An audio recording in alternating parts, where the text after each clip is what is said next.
Hi dears, എല്ലാ മക്കൾക്കും എജ്യൂമേറ്റിൻ്റെ മറ്റൊരു ക്ലാസ്സിലേക്ക് സ്വാഗതം. ഇന്ന് നമ്മൾ എടുക്കുന്നത് 3ാം ക്ലാസ്സിലെ ഇംഗ്ലീഷിലെ ആദ്യത്തെ യൂണിറ്റായ ടെൻഡർ ടച്ച് എന്നതിലെ കുറച്ച് ആക്ടിവിറ്റീസാണ്. ഇതിലെ ആക്ടിവിറ്റി 1, 2, 3, 4, 5, 6 ആണ് നമ്മൾ ഇന്ന് ചെയ്യുന്നത്. ഇതിൻ്റെ ആദ്യ ഭാഗം, അതായത് ടെൻഡർ ടച്ച് എന്നുള്ള ചാപ്റ്റർ മലയാളത്തിൽ എക്സ്പ്ലെയിൻ ചെയ്തത് കാണാത്ത കൂട്ടുകാർക്ക് വേണ്ടിയിട്ട് ഞാനതിൻ്റെ ലിങ്ക് ഡിസ്ക്രിപ്ഷൻ ബോക്സിൽ കൊടുത്തേക്കാം, കണ്ടു നോക്കുക. ക്ലാസ്സിലേക്ക് കിടക്കുന്നതിന് മുന്നേ ആയി ചാനൽ ആദ്യമായി കാണുന്നവരാണെങ്കിൽ ഒന്ന് സബ്സ്ക്രൈബ് ചെയ്ത് സപ്പോർട്ട് ചെയ്യാൻ മറക്കല്ലേ. അതുപോലെ തന്നെ നിങ്ങളുടെ കൂട്ടുകാരിലേക്കൂടെ ഈ വീഡിയോ ഷെയർ ചെയ്ത് കൊടുക്കണേ. അപ്പോൾ ശരി, നമുക്ക് നേരെ ക്ലാസ്സിലേക്ക് കിടക്കാം. Activity 1, identify the rhyming words and give the same colour to each pair. താഴെ നമുക്ക് ഒരു 6 ബലൂണുകളും 6 വേർഡ്സും തന്നിട്ടുണ്ട്. അതിൽ റൈമിംഗ് വേർഡ്സ് കണ്ടെത്തി സെയിം വേർഡിന് എന്ത് ചെയ്യുക, സെയിം കളർ കൊടുക്കാനാണ് പറഞ്ഞിട്ടുള്ളത്. അപ്പോൾ ഈ ആക്ടിവിറ്റി ചെയ്യുന്നതിന് മുന്നേ ആയിട്ട് എന്താണ് റൈമിംഗ് വേർഡ് എന്ന് നമുക്കറിയണ്ടേ. റൈമിംഗ് വേർഡ്സ് എന്ന് വെച്ചാൽ ഒരു കവിതയിൽ ഒരേ ശബ്ദത്തിൽ അവസാനിക്കുന്ന വേർഡ്സാണ് റൈമിംഗ് വേർഡ്സ്. അതായത് 2 വരികൾ തന്നിട്ടുണ്ടെങ്കിൽ ആ 2 വരി കവിതയിലും അവസാനത്തെ 2 വരികളും അവസാനിക്കുന്നത് ഒരേ സൗണ്ടിലാണെങ്കിൽ അതിന് നമുക്ക് റൈമിംഗ് വേർഡ്സ് എന്ന് പറയാം. കണ്ടോ, ഇവിടെ from, hold, hand, understand, down, gold എന്നിങ്ങനെ 6 വേർഡ്സാണ് നമുക്ക് തന്നിട്ടുള്ളത്. ഇതിൽ ഒരേ സൗണ്ടിൽ അവസാനിക്കുന്ന വേർഡ്സ് ഏതൊക്കെയാണ്? അതാണ് റൈമിംഗ് വേർഡ്സ്. ആദ്യത്തേത് നോക്കൂ, ഫ്രോൺ. ഫ്രോൺ എന്നാണല്ലേ അവസാനിക്കുന്നത്. അതുപോലെ അവസാനിക്കുന്ന വേർഡ്സ് ഉണ്ടോ ഇതിൽ? ഫ്രോൺ, ഹോൾഡ് പറ്റില്ല. ഹോൾഡ് എന്നാണ്, എന്നാണ് അവസാനിക്കുന്നത്, അപ്പോൾ അത് പറ്റില്ല. ഫ്രോണ്, ഹാൻഡ് അത് പറ്റില്ല. ഫ്രോൺ, അണ്ടർസ്റ്റാൻഡ് അത് പറ്റില്ല. ഫ്രോൺ, ഡൗൺ അത് പറ്റും അല്ലേ. രണ്ടും ഒരുപോലെ എന്നുള്ള അക്ഷരത്തിലാണ് അവസാനിക്കുന്നത്. അപ്പോൾ ഫ്രൗൺ, ഡൗൺ എന്നുള്ളത് ഒരു റൈമിംഗ് വേർഡ്സ് ആണ്. അടുത്തത് ഹോൾഡ്. ഹോൾഡ് പോലെ അവസാനിക്കുന്ന മറ്റേത് വേർഡ്സാണ് ഉള്ളത്? ഹോൾഡ്, ഹാൻഡ് അത് പറ്റില്ല. ഇവിടെ ഹോൾഡ് എന്നാണ്, ഇവിടെ ഉണ്ട് എന്നാണ് അല്ലേ. ഹാൻഡ്, ഹോൾഡ്, അണ്ടർസ്റ്റാൻഡ് അത് പറ്റില്ല. ഹോൾഡ്, ഗോൾഡ് അത് പറ്റും അല്ലേ. അപ്പോൾ നമുക്ക് എന്ത് ചെയ്യാം, ഹോൾഡ്, ഗോൾഡ് എന്നുള്ളത് മറ്റൊരു റൈമിംഗ് വേർഡ്സിന് എക്സാമ്പിളാണ്. ഇനി അടുത്തതോ, ഹാൻഡ്, അണ്ടർസ്റ്റാൻഡ് രണ്ടും ഒരുപോലെ ഉണ്ട് എന്നല്ല അവസാനിക്കുന്നത്. ഹാൻഡ്, അണ്ടർസ്റ്റാൻഡ് അപ്പോൾ അതും ഒരു റൈമിംഗ് വേർഡ്സ് ആണ്. അപ്പോൾ ഇതിലെ ബലൂൺസിന് എങ്ങനെയൊക്കെ കളർ കൊടുക്കുക? ഫ്രൗൺ, ഡൗൺ എന്നുള്ളതിന് ഗ്രീന് കൊടുക്കണം. ഹോൾഡ്, ഗോൾഡ് എന്നുള്ളതിന് യെല്ലോ കൊടുക്കണം. ഹാൻഡ്, അണ്ടർസ്റ്റാൻഡ് എന്നുള്ളതിന് ബ്ലൂ കൊടുക്കണം. Activity 2, complete the poem using the clues given in the box. നമുക്കിവിടെ ഒരു പോയം തന്നിട്ടുണ്ട്. ആ പോയത്തിൽ ഏതാനും ലൈൻസ് മിസ്സിംഗ് ആണ്. ആ വരികൾ, മിസ്സിംഗ് ആയ വരികൾ നമുക്ക് എന്ത് ചെയ്തിട്ടുണ്ട്, ഇവിടെ ഈ ബോക്സിൽ തന്നിട്ടുണ്ട്. അതിന് സ്യൂട്ടബിളായിട്ട് നമ്മൾ എന്ത് ചെയ്ത് കൊടുക്കണം, യോജിപ്പിച്ചിട്ട് അല്ലെങ്കിൽ എഴുതിയിട്ട് ഈ പോയം കംപ്ലീറ്റ് ചെയ്യണം. മൈ ഫ്രണ്ട് എന്താണ് പോയത്തിൻ്റെ പേര്? നോക്കിക്കേ, പോയം ചൊല്ലി നോക്കിക്കേ. My friend is like a butterfly fluttering in the garden. എൻ്റെ ഫ്രണ്ട് എന്തുപോലെയാണ്? ഒരു ബട്ടർഫ്ലൈ പോലെയാണ്. ഫ്ലട്ടറിങ് ഇൻ ദ ഗാർഡൻ, പൂന്തോട്ടത്തിൽ പാറിപ്പറന്ന് നടക്കുന്നവളാണ്. My friend is like a peacock dancing in the woods. എൻ്റെ ഫ്രണ്ട് എന്തുപോലെയാണ്? ഒരു പീകോക്കിനെ പോലെയാണ്, മയിലിനെ പോലെയാണ്. ഡാൻസിങ് ഇൻ ദ വുഡ്സ്, കാടുകളിൽ നൃത്തം ചെയ്യുന്നവളാണ്. ഇനി അടുത്ത ലൈൻസ് നമുക്ക് മിസ്സിംഗ് ആണ് കേട്ടോ. അപ്പോൾ നമുക്കതിന് യോജിച്ച രീതിയിലുള്ള വേർഡ്സും ലൈൻസ് നമുക്കിതിൽ നിന്ന് എടുത്തെഴുതണം. My friend is like a flower blooming in the garden. എൻ്റെ ഫ്രണ്ട് ഒരു ഫ്ലവറിനെ പോലെയാണ്, പൂവിനെ പോലെയാണ്.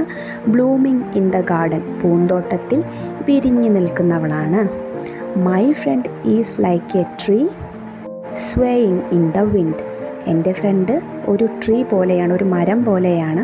സ്വേയിങ് ഇൻ ദ വിൻഡ്, കാറ്റിൽ ആടിയുലയുന്നവളാണ്. My friend is like a boat floating on the river. എൻ്റെ ഫ്രണ്ട് ഒരു ബോട്ടിനെ പോലെയാണ്, തോണിയെ പോലെയാണ്. ഫ്ലോട്ടിംഗ് ഓൺ ദ റിവറിൽ, അതായത് നദിയിൽ ഫ്ലോട്ട് ചെയ്യുന്നവളാണ്. ഇങ്ങനെ പൊങ്ങിക്കിടക്കില്ലേ, പൊങ്ങിക്കിടക്കുന്നവളാണ്. My friend is like a star shining in the sky. എൻ്റെ ഫ്രണ്ട് ഒരു സ്റ്റാറിനെ പോലെയാണ്, നക്ഷത്രത്തെ പോലെയാണ്. ഷൈനിങ് ഇൻ ദ സ്കൈ, ആകാശത്ത് മിന്നിത്തിളങ്ങുന്നവളാണ്. ഇത്തരത്തിൽ നിങ്ങൾക്ക് ഈ പോയം കംപ്ലീറ്റ് ചെയ്ത് കൊടുക്കാവുന്നതാണ് കേട്ടോ. Activity 3. Let's discuss. What does your mother do at home? നിങ്ങളുടെ അമ്മ നിങ്ങളുടെ വീടുകളിൽ എന്തെല്ലാം കാര്യങ്ങൾ ചെയ്യുന്നുണ്ട്? അമ്മ ഒരുപാട് കാര്യങ്ങൾ ചെയ്യുന്നുണ്ട് അല്ലേ? അതിലേതാനും ചിലത് നമുക്ക് നോക്കാം. വാഷിംഗ് ഡിഷസ്, പാത്രങ്ങൾ കഴുകി വയ്ക്കുന്നുണ്ട്. ലോണ്ട്രിങ്, അലക്കുന്നുണ്ട്. ക്ലീനിങ് ഹൗസ്, വീട് വൃത്തിയാക്കുന്നുണ്ട്.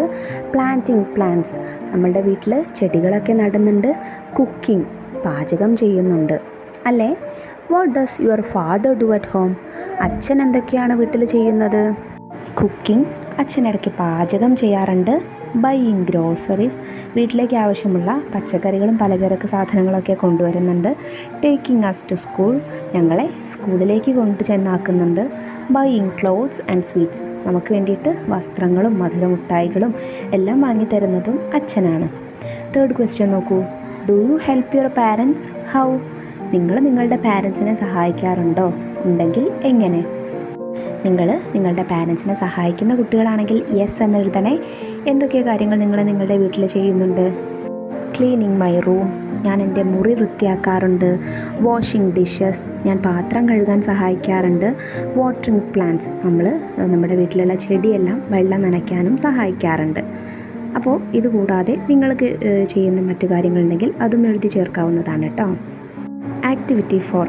Right Sasha's thoughts. സഷയുടെ ചിന്തകൾ എഴുതാൻ. Sasha offered an unniyappam to the girl. Sasha ഒരു ഉണ്ണിയപ്പം ആ പെൺകുട്ടിക്ക് കൊടുത്തത് ഓർക്കുന്നുണ്ടോ? But the girl ran away without accepting it. പക്ഷേ ആ പെൺകുട്ടി അത് വാങ്ങാതെ ഓടിപ്പോയി. What could be Sasha's feeling? ആ സമയത്ത് സഷയ്ക്ക് എന്തൊക്കെ തോന്നിയിട്ടുണ്ടായിരിക്കും? അതെഴുതി നോക്കൂ. Why did she run away without accepting my unniyappam? എൻ്റെ ഉണ്ണിയപ്പം വാങ്ങാതെ ആ പെൺകുട്ടി എന്തിനായിരിക്കും ഓടിപ്പോയത്? ഡസൻ ഷീ ലൈക്ക് ഉണ്ണിയപ്പം? അവൾക്ക് ഉണ്ണിയപ്പം ഇഷ്ടമല്ലേ? Or is she felt any shy? അതോ അവൾക്കിനി എന്തെങ്കിലും നാണമായിട്ടായിരിക്കുമോ? പുവർ ഗേൾ, പാവം പെൺകുട്ടി. How can I see the girl again? ആ കുട്ടിയെ ഇനി എനിക്ക് എങ്ങനെയാണ് കാണാൻ കഴിയുക? അപ്പോൾ ഇത്തരത്തിലൊക്കെ ആയിരിക്കും സഷ ചിന്തിച്ചിട്ടുണ്ടായിരിക്കുക അപ്പോൾ, അല്ലേ? Activity 5. Sasha told Anu teacher about Kavitha. Sasha Anu ടീച്ചറോട് കവിതയെ പറ്റി പറഞ്ഞു. Write the conversation between Sasha and her teacher. സഷയും അനു ടീച്ചറും തമ്മിലുള്ള കോൺവെർസേഷൻ, സംഭാഷണം എഴുതാനാണ് പറഞ്ഞിട്ടുള്ളത്. നോക്കിക്കേ, ആദ്യം പറയുന്നത് സഷയാണ്. Teacher, on our way home we saw a girl. ടീച്ചർ, ഞങ്ങൾ വീട്ടിലേക്ക് പോകുന്ന വഴി ഒരു പെൺകുട്ടിയെ കണ്ടു. ഇതിൻ്റെ ബാക്കി എന്തായിരിക്കും? Anu teacher, a girl? Which girl? പെൺകുട്ടിയോ? ഏത് പെൺകുട്ടി? സഷ, എ പുവർ ഗേൾ, ഒരു പാവം പെൺകുട്ടി. I saw her in front of our class this morning too. ഞാൻ ആ പെൺകുട്ടിയെ നമ്മുടെ ക്ലാസ്സിന് മുന്നിലായിട്ട് ഇന്ന് രാവിലെയും കണ്ടിരുന്നു. Anu teacher, what is her problem? എന്താണ് ആ പെൺകുട്ടിയുടെ പ്രശ്നം? Sasha, she has good interest in coming to school and studying but they are financially unable to do so. സഷ എന്ത് പറഞ്ഞു? അവർക്ക് സ്കൂളിലേക്ക് വരാനും പഠിക്കാനും ഒക്കെ നല്ല താല്പര്യമുണ്ട്, പക്ഷേ സാമ്പത്തികമായിട്ട് കഴിയാത്ത കുടുംബമാണ്, പാവപ്പെട്ട കുടുംബമാണ് അത് എന്ന് പറഞ്ഞു. Anu teacher, don't worry, our head master is out of station today, let me contact him. നിങ്ങൾ പേടിക്കേണ്ട, നമ്മുടെ ഹെഡ് മാസ്റ്റർ ഇപ്പോൾ ഇവിടെ സ്ഥലത്തില്ല, ഞാൻ അദ്ദേഹത്തെ വിളിച്ച് കാര്യം പറഞ്ഞോളാം എന്ന് പറഞ്ഞു. Activity 6. Miss Anupama started messaging the headmaster. Select suitable dialogues and fill up the chat box. Anupama ടീച്ചറോട് നമ്മുടെ സഷ ഇക്കാര്യം പറഞ്ഞപ്പോൾ, കവിതയുടെ കാര്യം പറഞ്ഞപ്പോൾ അനുപമ ടീച്ചർ എന്ത് ചെയ്തു? ഹെഡ് മാസ്റ്ററോട് ചാറ്റ് ചെയ്യാൻ വേണ്ടിയിട്ട് തുടങ്ങി. ഹെഡ് മാസ്റ്ററോട് കാര്യം പറയാൻ തുടങ്ങി. അപ്പോൾ അവർ തമ്മിലുള്ള കോൺവെർസേഷൻ എന്തായിരിക്കും? അത് ഇവിടെ ഫില്ല് ചെയ്ത് കൊടുക്കാനാണ് പറഞ്ഞിട്ടുള്ളത്. താഴെ ഒരു ചാറ്റ് ബോക്സ് കണ്ടോ? ആ ചാറ്റ് ബോക്സ് ഫില്ല് ചെയ്ത് കൊടുക്കണം. ആദ്യം അനുപമ ടീച്ചർ പറയുന്നുണ്ട് ഹലോ സർ എന്ന് പറഞ്ഞു. അപ്പോൾ സർ എന്തായിരിക്കും മറുപടി പറയുക? ഹായ് അനുപമ ടീച്ചർ എന്ന് പറഞ്ഞു. Anupama teacher, today 2 of our students came to me. ഇന്ന് നമ്മുടെ 2 കുട്ടികൾ എന്നെ കാണാൻ വന്നിരുന്നു. അപ്പോൾ ഹെഡ് മാസ്റ്റർ എന്ത് മറുപടി കൊടുക്കും? Who were they? ആരൊക്കെയാണ് അവർ? Anupama teacher, Sasha and Naveen. സഷയും നവീനും. Head master, why did they come? അവരെന്തിനാ വന്നത്? Anupama teacher, they wanted to admit a girl to our school. അവർക്ക് ഒരു പെൺകുട്ടിയെ നമ്മുടെ സ്കൂളിൽ ചേർത്തേണ്ടതായിട്ടുണ്ട്, അതിന് വന്നതാണ്. അപ്പോൾ head master, oh no issues, we shall do it. ആണോ, പ്രശ്നമൊന്നുമില്ല, നമുക്കത് ചെയ്യാം എന്ന് ഹെഡ് മാസ്റ്റർ പറഞ്ഞു. അപ്പോൾ Anupama teacher thank you so much എന്ന് റിപ്ലൈ കൊടുത്തു. അപ്പോൾ ഇങ്ങനെയാണ് ഈ ചാറ്റ് ബോക്സ് കംപ്ലീറ്റ് ചെയ്യേണ്ടത് കേട്ടോ. അപ്പോൾ ഇന്നെടുത്ത 6 ആക്ടിവിറ്റീസും മക്കൾക്ക് മനസ്സിലായോ? ഇതിലെ ബാക്കി ആക്ടിവിറ്റീസ് നമ്മൾ വരും ദിവസങ്ങളിൽ അപ്ലോഡ് ചെയ്യുന്നതായിരിക്കും. ആ വീഡിയോ കിട്ടുന്നതിന് വേണ്ടിയിട്ട് ചാനൽ ഒന്ന് സബ്സ്ക്രൈബ് ചെയ്ത് തൊട്ടടുത്ത് കാണുന്ന ബെല്ലൈക്കണിൽ ഓൾ ബട്ടൺ പ്രസ് ചെയ്ത് വയ്ക്കാൻ മറക്കല്ലേ. നിങ്ങൾക്ക് എന്തെങ്കിലും സംശയങ്ങളുണ്ടെങ്കിലും അതുപോലെ തന്നെ നിങ്ങളുടെ അഭിപ്രായങ്ങളും നിങ്ങൾക്ക് കമൻറ്റ് ബോക്സിലൂടെ അറിയിക്കാവുന്നതാണ്. ഇന്നത്തെ ക്ലാസ് എല്ലാവർക്കും ഉപകാരപ്രദമായി എന്ന് വിശ്വസിക്കുന്നു. ഉപകാരപ്രദമായിട്ടുണ്ടെങ്കിൽ നിങ്ങളുടെ കൂട്ടുകാരിലേക്ക് കൂടെ ഷെയർ ചെയ്ത് കൊടുക്കണേ. അപ്പോൾ ശരി, അടുത്ത ക്ലാസ്സുമായി നമുക്ക് വീണ്ടും കാണാം. താങ്ക്